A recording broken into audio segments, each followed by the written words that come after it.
Bonjour chers spectateurs de Inspire Life, New Ideas for a New World, Petra Pop.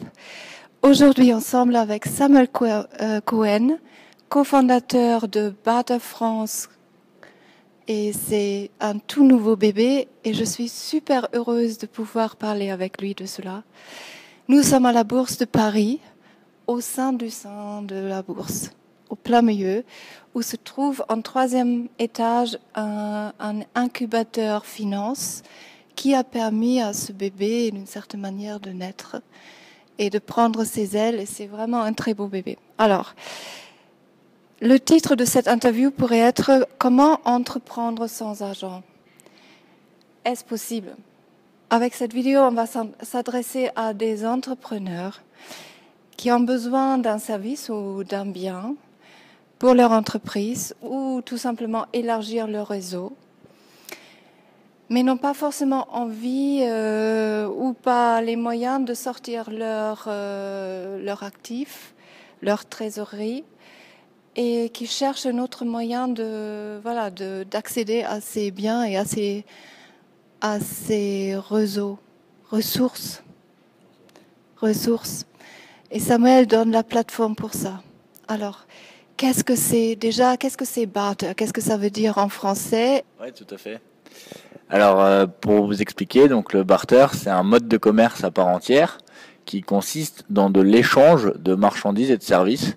Et ça adressé aux entreprises, donc aux entreprises de toute taille, aux entrepreneurs, porteurs de projets, et donc aux petites entreprises, mais aussi aux moyennes et aux grandes entreprises, puisqu'on travaille avec aujourd'hui 2000 entreprises qui sont référencées sur le réseau. Et le barter, c'est justement la possibilité de mettre en relation ces entreprises pour qu'elles puissent échanger leur cœur de métier, donc leurs offres de services ou leurs marchandises ou leurs invendus, et en contrepartie de cette vente, récupérer pour leur entreprise des services ou des marchandises dont elles vont avoir besoin pour se développer.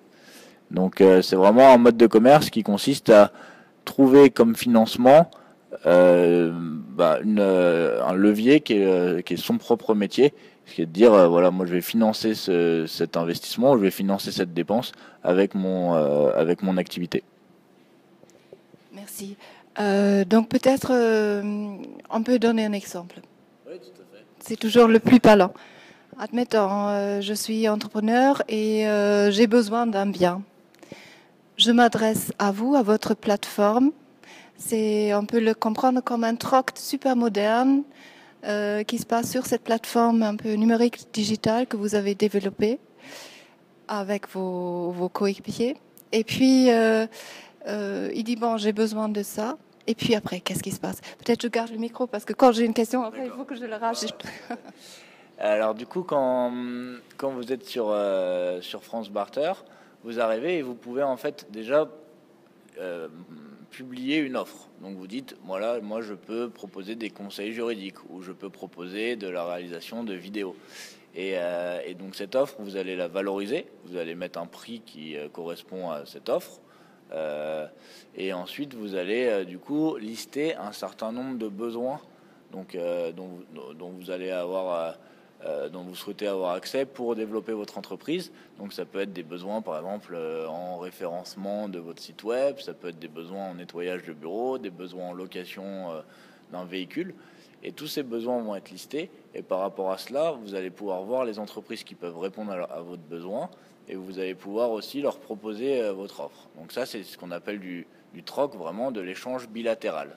Et ce que fait aussi France Barter aujourd'hui avec notre nouvelle offre, c'est de permettre aussi aux entreprises de faire une vente vers une société X, de facturer cette vente, de récupérer des crédits, donc une sorte de unité de compte ou une sorte de monnaie en fait virtuelle, qui va permettre en fait avec le fruit de cette vente d'avoir des crédits et de pouvoir acheter des prestations auprès des autres membres de la coopérative. Donc c'est une coopérative déjà, c'est une SIC, c'est important à savoir aussi. On va en parler tout à l'heure par rapport à la sécurité de ce réseau, comment peut garder son argent, etc. Donc, c'est important, je crois aussi à comprendre que c'est un réseau, c'est un cercle fermé. Si vous vous inscrivez, vous rentrez dans un réseau et c'est uniquement dans ce réseau, qui c'est un réseau national pour l'instant, où tout ça a lieu. Hein.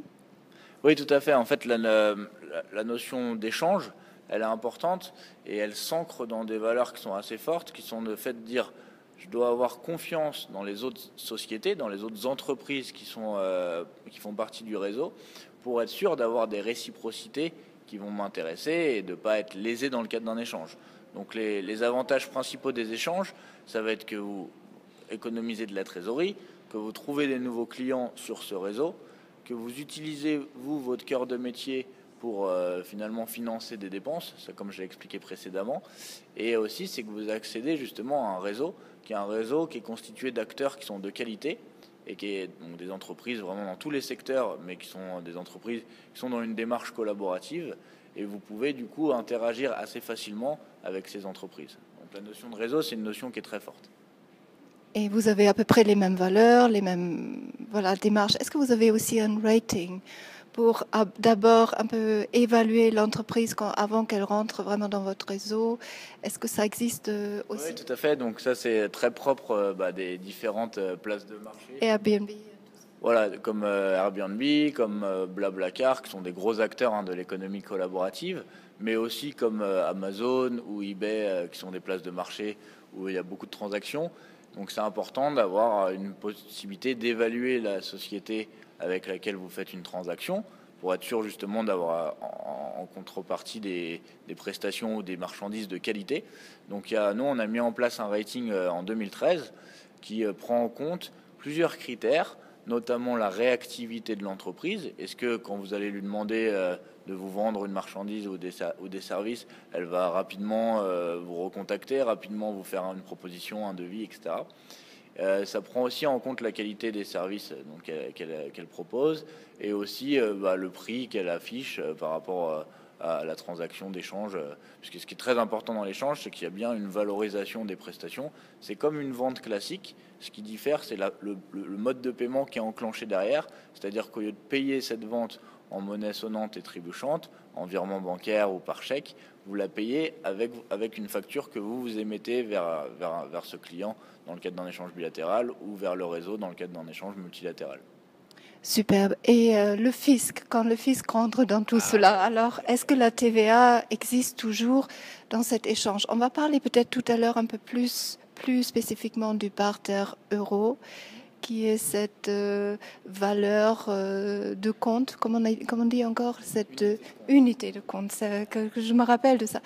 Unité de compte et comment la TVA peut rentrer dedans. Mais parlons d'abord de la TVA, peut-être après du barter. C'est la question, nous, donc, pour vous expliquer, ça fait depuis 2010 qu'on fait du barter, avec B2B Entraide d'abord et aujourd'hui avec France Barter.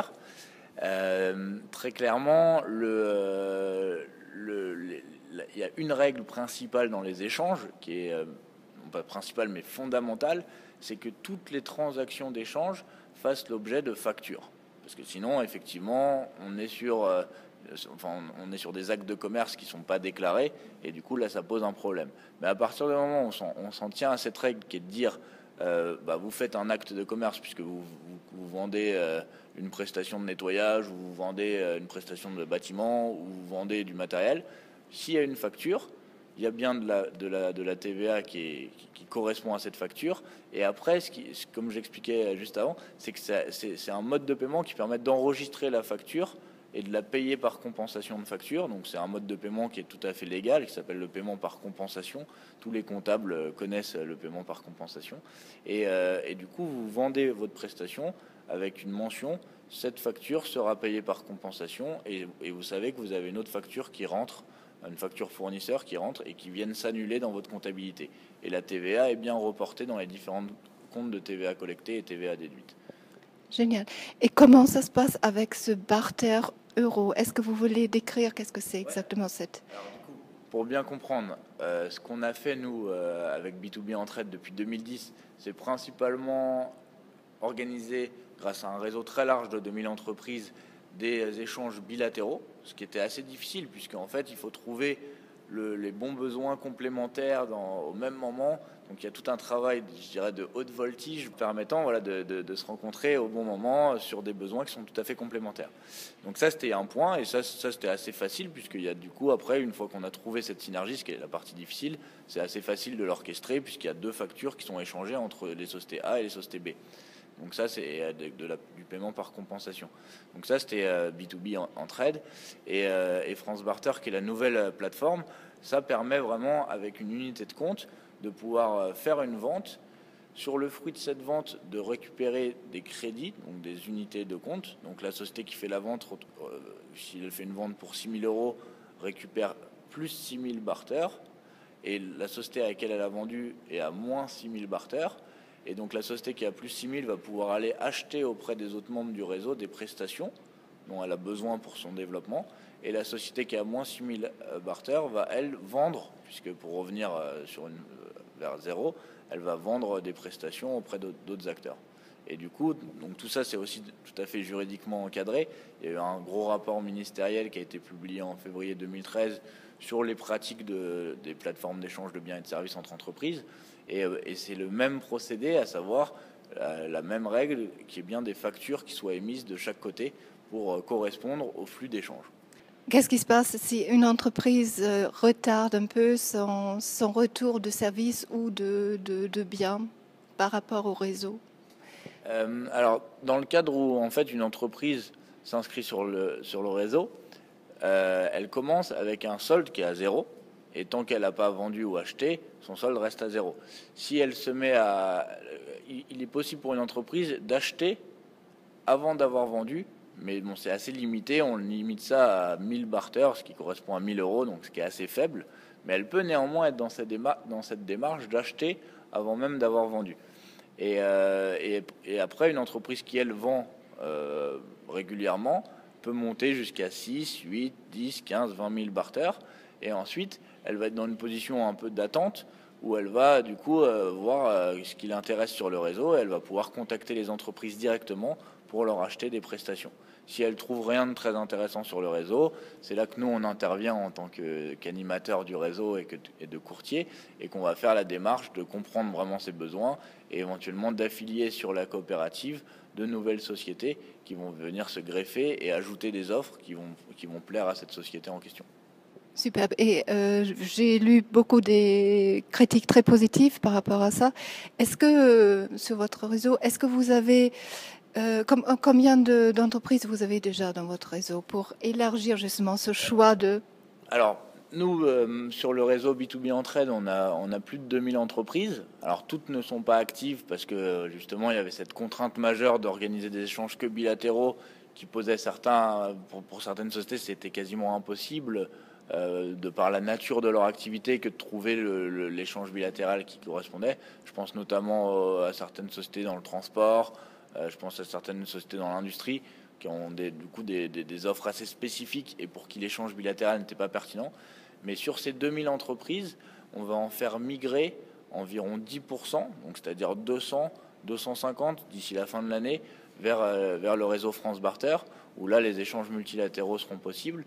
Et le réseau France Barter est créé avec B2B Entraide, mais avec aussi une société lyonnaise qui s'appelle eBarter, et qui, elle, a environ 100 membres actifs.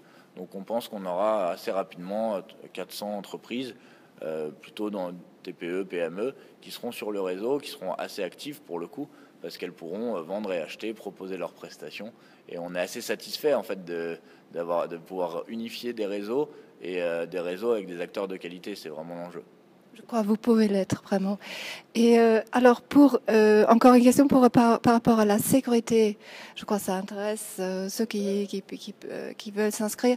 La sécurité de ces crédits, de ces biens sur votre réseau, comment vous la garantissez? Alors nous, on a beaucoup réfléchi, puisque c'est vrai que l'idée de l'échange, elle est très corrélée à la confiance que vous pouvez avoir auprès des acteurs du réseau. Et en fait, ce qui nous a paru vraiment intéressant, c'était de monter une société coopérative. Donc c'est plus exactement une SIC. Donc, pour ceux qui ne connaissent pas et qui sont nombreux, parce que le coopératif c'est quand même un petit milieu, les SIC c'est des sociétés coopératives d'intérêt collectif, et c'est-à-dire qu'en fait toutes les entreprises qui veulent participer au réseau France Barter et faire des échanges et avoir accès au réseau vont prendre une part, qui est une part à 100 euros, donc c'est plutôt symbolique, au sein de la coopérative. Elles auront du coup un droit de vote, elles seront sociétaires de cette société coopérative.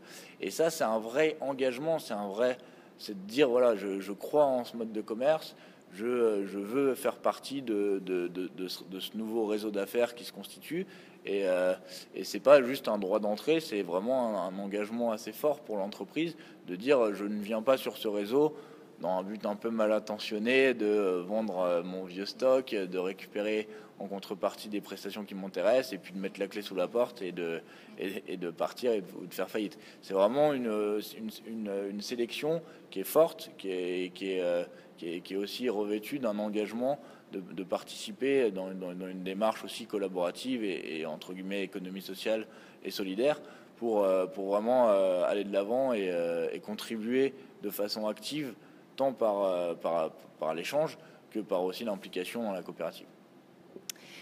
À quelles entreprises vous adressez? C'est les TPE, les PME? Ouais, en fait, ça c'est ce qui nous plaît aussi depuis le début, c'est que voilà, on s'adresse à un spectre très très large de secteurs d'activité. Ça peut être à la fois des professions libérales avec des comptables, des avocats, à la fois des sociétés d'assurance, des cabinets de recrutement, et après des marques dans l'agroalimentaire, dans le textile, dans le mobilier de bureau, fourniture de bureau, objets publicitaires. Donc ça, c'est des acteurs qui sont assez bien représentés aujourd'hui. On s'adresse également donc aux sociétés qui sont dans la communication, dans l'événementiel, dans le transport. On a vraiment un velléité à ouvrir au maximum le champ des secteurs d'activité pour être sûr que justement les entreprises trouvent entre guillemets chaussures à leurs pieds et trouvent des prestations qui vont les intéresser réellement, puisque après, in fine, ce qui reste important dans le principe de l'échange, c'est de faire l'acquisition de biens ou de marchandises qui vont vraiment vous intéresser. Donc c'est pour ça qu'il faut avoir une représentativité des secteurs qui soit importante. Alors ça efface un petit peu cette ancienne image du troc avec des poules et des œufs entre nous. J'aime beaucoup cette idée qui donne un nouveau souffle. C'est pour ça que j'ai voulu la soumettre sur mon réseau et sur Inspire Life, parce que pour moi, ça donne vraiment un nouveau souffle à l'entrepreneuriat. On ne doit pas se baser uniquement sur le système financier qui existe en ce moment. Et comme disait si joliment Joël de Ronet, ces jeunes-là, ils savent un peu aussi contourner les anciens systèmes et trouver des nouveaux sentiers. Et j'espère que ça devient bientôt une grande autoroute pour le bénéfice de tous et de tout. Et merci beaucoup pour votre travail, c'est très très beau. Et un grand merci aussi, je dois le dire, à tous ces créateurs des plateformes numériques et digitales qui mettent en fait ces nouveaux systèmes qui les permet et qui mettent ça possible. Voilà. Merci à vous pour cette vidéo. Merci. Et à très vite. Ciao de Paris de la Bourse. Au revoir.